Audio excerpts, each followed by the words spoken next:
কোলাঘাটে শুভেন্দু অধিকারীর রেস্টরুমে পুলিশি হানা, প্রতিবাদে কোলাঘাট থানা অবরোধ করলেন বিরোধী দলনেতা। কোলাঘাটের কেটিপিপিতে শুভেন্দু অধিকারীর রেস্টরুমে হঠাৎ পুলিশি হানা। শুভেন্দু অধিকারীর অভিযোগ, বিনা পারমিশনে তিনি যখন কেশপুরে প্রচার করেছিলেন সেই সময় কোলাঘাটের শুভেন্দু অধিকারীর গেস্ট হাউসে তমলুকের আইসি চম্পক রায় চৌধুরী ও কোলাঘাটের ওসি সৌরভ চিনার নেতৃত্বে কয়েক দল পুলিশ এবং আইপ্যাকের লোক শুভেন্দু অধিকারীর অফিসে ঢুকেন এবং গাড়িতে করে বস্তার ভিতর কিছু জিনিসপত্র শুভেন্দু অধিকারীর রুমের ভিতরে ঢুকিয়ে দেয়। সেই সময় শুভেন্দু অধিকারীর সিকিউরিটি এবং কর্মীরা আটকানোর চেষ্টা করলেও তাদের রুম থেকে বাইরে বের করে দেয়। কোনো ভিডিওগ্রাফি করছিল না কেউ, বিনা নোটিসে রুমের ভিতরে ঢুকে বলে অভিযোগ শুভেন্দু অধিকারী। নন্দীগ্রামে একটা মেছেদাতে, তারপরে আমি অনেক পথ জার্নি করে কেশপুরে গেছি। সেখান থেকে আমার খড়ারে ঘাটালের একটি সভা ছিল, অনেক লোকজন দেখা করতে চায়। কাঁথিটা অনেক দূর হয়, কলকাতাটাও অনেক দূর হয়, ওখানে অনেকের সঙ্গে আমি মিট করি। ওটা পার্টি অফিসও নয়, আর ওটা আমার কমপ্লিটলি রেন্টাল একটা হাউস, নিজস্ব বাড়িও নয়। তা আমার ওখান থেকে যে কেয়ারটেকার ছেলেটি আছে বলল, স্যার কিছু সিভিল ড্রেসে আইপ্যাকের ছেলে আর সিআই ওসি কোলাঘাটের, তারা তমলুকের সিআই কোলাঘাটের ওসি, তারা কাউকে না বলে এখানে ঢুকেছে এবং আপনার বেডরুমে ঢুকে গেছে।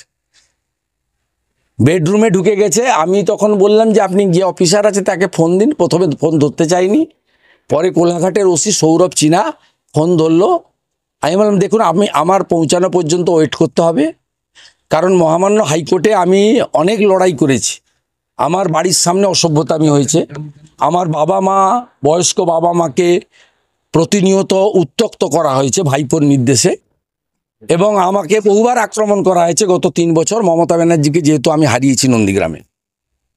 আমাকে হাইকোর্টের মহামান্য বিচারপতি রাজাশেখর মান্তা, সেটা তিনি একটা অনেকগুলি প্রোটেকশনের মধ্যে একটা প্রোটেকশন দিয়েছেন, এবং রাজ্য সরকারের পক্ষে দিদেন যিনি এজি ছিলেন মিস্টার মুখার্জি, তারও on behalf of state government commitment ছিল যে শুভেন্দু অধিকারীর প্রিমিসেস সার্চ করতে গেলে হাইকোর্ট থেকে লিভ নেবে অথবা হাইকোর্টের অনুমোদন নিয়ে করবে।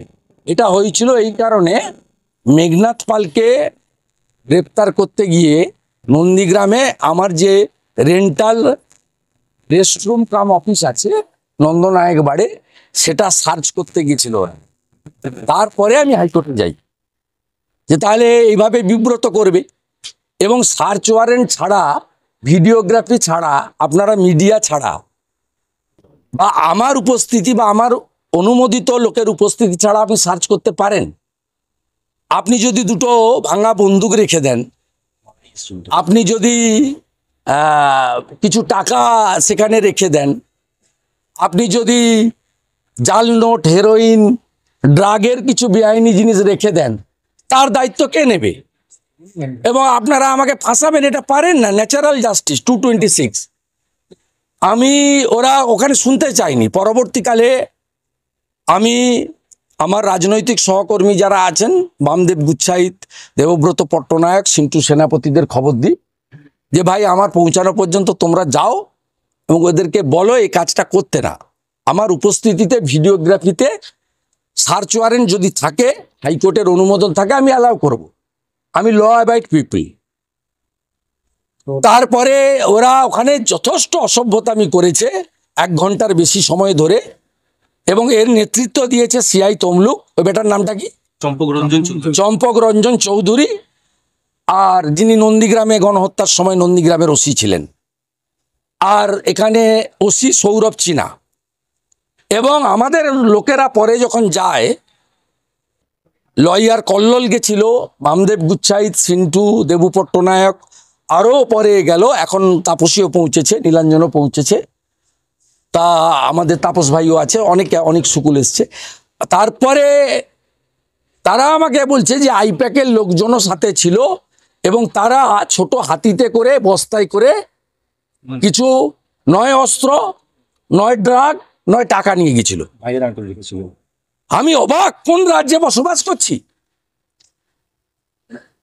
আপনি ইসিআইর অনুমোদন নেবেন না, হাইকোর্টে কমিট করেছেন, সার্চ ওয়ারেন্ট নেবেন না, ভিডিওগ্রাফি করবেন না, মিডিয়াকে ডাকবেন না, leader of opposition, equivalent to cabinet minister.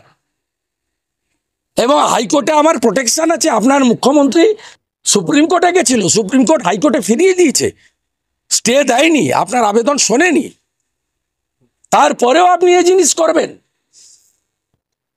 আমি এখানে এসেছিলাম, তা পুরুষ ওসি এবং সিআই দুজনই নেই। আমার একটা প্রোগ্রাম নষ্ট করেছে। আমি আপনাদের মাধ্যমে ঘাটালের খড়ারে যে 10,000 মানুষ জড়ো হয়েছিলেন তাদের কাছে ক্ষমা চাইছি। যে গণদেবতা, আমার কোনো ভুল দোষ নেই, আমি বাধ্য হয়েছি, মমতার অত্যাচারের শিকার। আমার আরেকটা প্রোগ্রাম আছে পাঁশকুড়াতে, রোড শো হিরণের সমর্থনে, আমি সেখানে যাব। আমি আপনাদের মাধ্যমে এই রাজ্যের জনগণকে বলছি, কোথায় নিয়ে গেছে ইলেকশন কমিশন? কেন সৌরভ চিনা এবং সিআই তমলুককে সাসপেন্ড করবে না? আমি ইলেকশন কমিশনে কমপ্লেন করছি, আমার ভিডিও সিসিটিভি ভিডিও, যে আমি ট্রান্সফার চাইছি না, সাসপেনশন চাইছি। ইমিডিয়েটলি সাসপেন্ড করতে হবে, এবং যদি এসপির নির্দেশে থাকে এসপিকেও সেখানে সাসপেন্ড করতে হবে বা ট্রান্সফার করতে হবে। এর পিছনে কে আছে আমি জানতে চাই। আর আগামীকাল আমার লয়ার হাইকোর্টে একটি ক্যান অ্যাপ্লিকেশন করছেন, যেহেতু এই কাজটা তারা এখানে করেছে। আইনি পথে আমি লড়ব। আর গোটা বাংলার জনগণকে আমি বলছি, কোন রাজত্বে আছেন দেখুন। যখন ভাইপোর বাড়িতে ভাইপোকে বা কাউকে ডেকেছে, ওদের সিবিআই ইডি নোটিশ করে ডেকেছে, কোন রাজত্বে আমরা আছি? পশ্চিমবাংলার জনগণ দেখুন, আমি পুলিশের কাছে, মমতা পুলিশের কাছে কৃতার্থ যে শুভেন্দু অধিকারীকে আক্রমণ করা মানে জঙ্গলমহল এবং অবিভক্ত মেদিনীপুরের প্রত্যেকটা ভোটারকে আক্রমণ করা। এর জবাব 25 তারিখে আর 1 তারিখের ভোটে আপনারা দেবেন।